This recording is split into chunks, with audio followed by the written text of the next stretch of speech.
Salut à tous et bienvenue sur votre chaîne Real Madrid Info. Voici une toute nouvelle vidéo dans laquelle nous allons parler de les dernières infos du Real Madrid. Voici les grands points nous allons développer. Premièrement, la conférence de presse d'Ancelotti avant le derby. Ensuite, Federico Valverde et Luka Modric au cœur d'une polémique à cause de Lionel Messi. Et, ce sera mon tour de partir, la grosse annonce de Mbappé sur son futur. Et d'autres infos du Real Madrid. Je vous explique tous dans quelques secondes. Donc, restez juste qu'à la fin de la vidéo pour ne rien manquer. Mais avant tout, abonne-toi si c'est la toute première fois que tu nous suis sur cette chaîne, et activez la notification afin d'être à la une de toutes nos vidéos d'actualité comme celle-ci, donc n'hésite pas à lâcher un gros pouce bleu et quitter votre commentaire. Si c'est fait les amis, on y va. Ancelotti, ce derby présente une dynamique distincte du précédent, et sera encore plus ardu que la Supercoupe. Le coach du Real Madrid s'est exprimé devant les médias à la veille du derby madrilène comptant pour les huitièmes de finale de la Coupe du Roi. Le match, l'équipe est en bonne forme, mais il s'agit d'une rencontre extrêmement compliquée.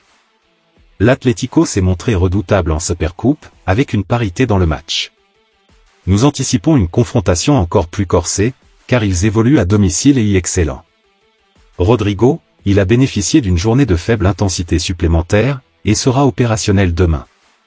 Lucas Vázquez fera son retour vendredi. Rodrigo sera apte à jouer. Rotation, je sélectionnerai l'équipe la plus performante tout en tenant compte de la fatigue. Je vais aligner la meilleure équipe possible. Le Pasillo, je respecte les choix des clubs. S'ils le font, c'est bien. S'ils ne le font pas, tant pis. Je n'accorde pas d'importance à cela. Rodrigo et sa condition, il est en grande forme, affiche une dynamique positive, a été décisif en Supercoupe et a retrouvé son meilleur niveau. Condition physique de l'équipe, il est difficile de déterminer la clé, compte tenu du nombre de blessés.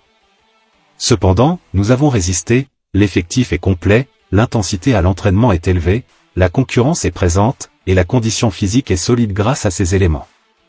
Brahim Diaz, il est revenu de son passage à Milan avec une compréhension tactique accrue et une meilleure condition physique. Il se distingue dans les espaces restreints, joue un rôle défensif crucial et excelle à n'importe quelle position. Il nous apporte beaucoup, étant très polyvalent. Traumatisme pour l'Atlético, chaque match est différent. Il ne s'agit pas d'une compétition régulière, et il faut en tenir compte. Les prolongations, les tirs au but sont possibles, et chaque rencontre présente des particularités. Le précédent ne dicte pas le cours du présent match. Poste de Valverde, il m'a affirmé qu'il se moquait de l'endroit où il joue, et cela me convient. L'essentiel est qu'il soit sur le terrain. Sa présence est indispensable. Intensité du match, il faut reconnaître que nous affrontons un adversaire très fort. Je suis convaincu que cela sera plus difficile que la Supercoupe. C'est une autre opportunité de remporter un titre, avec deux équipes capables de décrocher la Copa del Rey. C'est d'autant plus crucial en raison du format éliminatoire. Notre concentration est à ce niveau, et nous visons la victoire. Vinicius, ce qui a été dit après le match m'a encore plus plu que ces 3 buts. Ancelotti sur un nuage, il n'est pas difficile d'imaginer ce qui pourrait me faire redescendre de mon nuage, ne pas remporter le derby. Remise en question de Xavi, je ne critique personne, je respecte tous mes collègues. C'est un métier complexe. En difficulté, c'est l'entraîneur qui assume la responsabilité. Je lui souhaite le meilleur, car il dispose des outils nécessaires pour bien faire son travail. Pasillo à l'Atlético, s'ils avaient gagné, chacun est libre de ses choix, et l'Atlético a sa propre manière de faire. Nous prendrons les décisions qui nous semblent les meilleures quand notre tour viendra. Plénitude en tant qu'entraîneur, j'apprécie l'ambiance dans le club et le vestiaire. Pour moi, le succès réside dans un groupe motivé, une forte cohésion d'équipe. N'oublions pas que l'équipe joue bien au football, est solide et a une vision claire du jeu. Ces 3 éléments sont les clés du succès.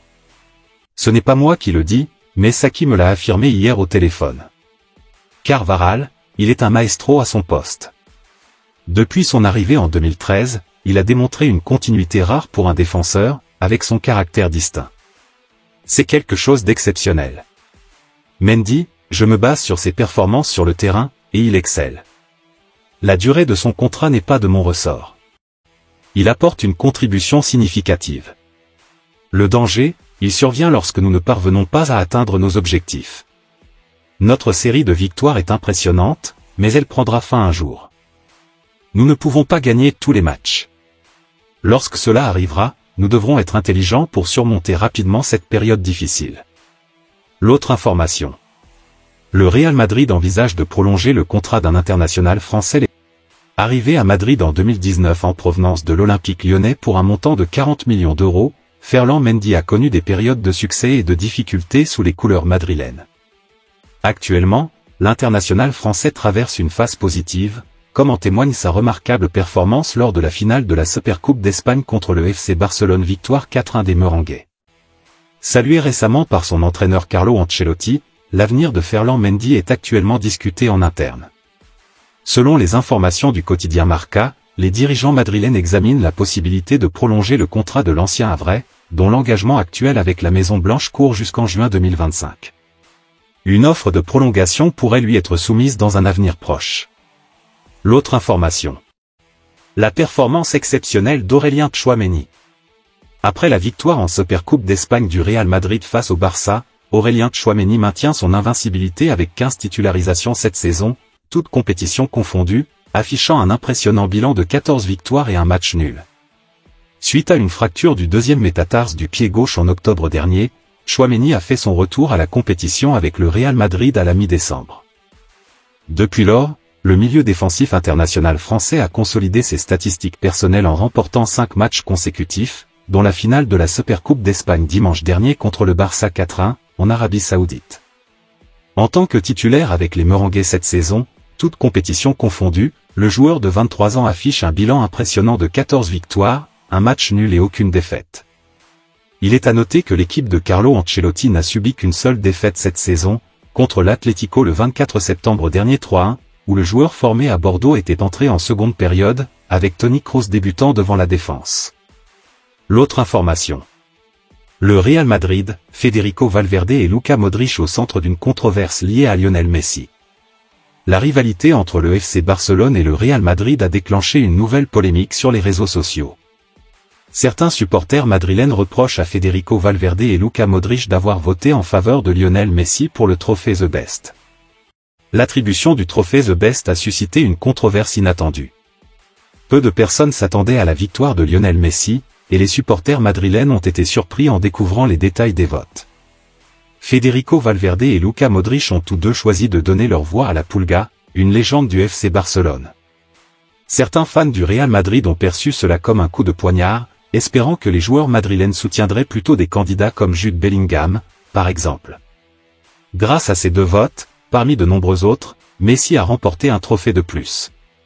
Cependant, sur la période post-Coupe du Monde 2022, il est difficile de trouver des performances significatives pour l'international argentin. Pendant ce temps, des joueurs tels que Erling Haaland ou Kevin De Bruyne ont réalisé des saisons exceptionnelles avec Manchester City, mais sont repartis les mains vides de la cérémonie. L'autre information. Kroos persiste, les sifflets ne m'ont pas dérangé, bien au contraire. Le joueur du Real Madrid a été la cible du public en Arabie Saoudite, que ce soit lors de la demi-finale ou de la finale. Bien que cela ait été un peu moins évident lors du Classico, car les huées se sont estompées au fil des minutes, Toni Kroos n'a pas échappé à son traitement particulier en Arabie Saoudite. L'Allemand a été copieusement sifflé avant le match et à chaque fois que le ballon atterrissait dans ses pieds. Dans le podcast Enfak Mal Lupen, qu'il co-anime avec son frère Félix, Toni est revenu sur ce nouveau moment dans sa carrière. Lui qui a toujours été considéré comme un joueur propre, exemplaire et qui avait le respect de ses adversaires. C'était quelque chose de nouveau et aussi émouvant, a-t-il d'abord avoué avant de s'exprimer avec une certaine ironie. Je pourrais ressentir de l'empathie pour ceux qui vivent cela dans les stades à l'extérieur. C'était une expérience nouvelle pour moi, quelque chose que je n'avais jamais vécu, mais je ne voulais pas perdre cette occasion. Je ne m'y attendais absolument pas. Je n'y pensais même pas en étant là-bas parce que mes déclarations datent d'il y a 6 mois. Sur le premier match, j'ai d'abord noté que ça sifflait à certains moments, mais je ne pensais pas que cela m'était destiné. Puis j'ai regardé les tribunes à un moment et je m'en suis rendu compte, oh, c'est pour toi. Seulement pour toi. Pourtant, cela n'a pas du tout dérangé l'Allemand, il l'assure, je peux dire du fond du cœur que cela ne m'a pas gêné ni affecté ma façon de jouer. Au contraire, c'était assez amusant. Et en même temps, je me disais, mais qui peut bien tenir aussi longtemps? À siffler. Bien sûr, il sifflait par séquence quand quelqu'un touchait le ballon. Avec le temps, cela peut tout de même devenir ennuyeux, et j'ai remarqué que c'était de moins en moins fort au fil du match. Puis, à mon remplacement, ils ont rassemblé de nouveau toutes leurs forces. On s'y est habitué et cela fait sourire. Ce n'était pas grand-chose. Cela a confirmé le fait que j'avais probablement raison dans mes déclarations, a-t-il conclu. L'autre information. Kylian Mbappé fait une grosse annonce sur son futur. À 6 mois de la fin de son contrat avec le Paris Saint-Germain, Kylian Mbappé reste au cœur des spéculations, notamment avec l'intérêt persistant du Real Madrid. Ce dernier serait prêt à offrir une prime à la signature de 115 millions d'euros pour attirer le joueur en Liga. Le choix entre le Real Madrid et le PSG sera bientôt fait par le capitaine de l'équipe de France. Les deux clubs sont en concurrence pour le convaincre, et bien que Mbappé n'ait pas répondu à l'ultimatum posé par les Merengues, un transfert en Liga reste envisageable. Malgré des offres venant également de l'Arabie Saoudite, l'attaquant parisien ne semble pas vouloir quitter l'Europe à ce stade de sa carrière.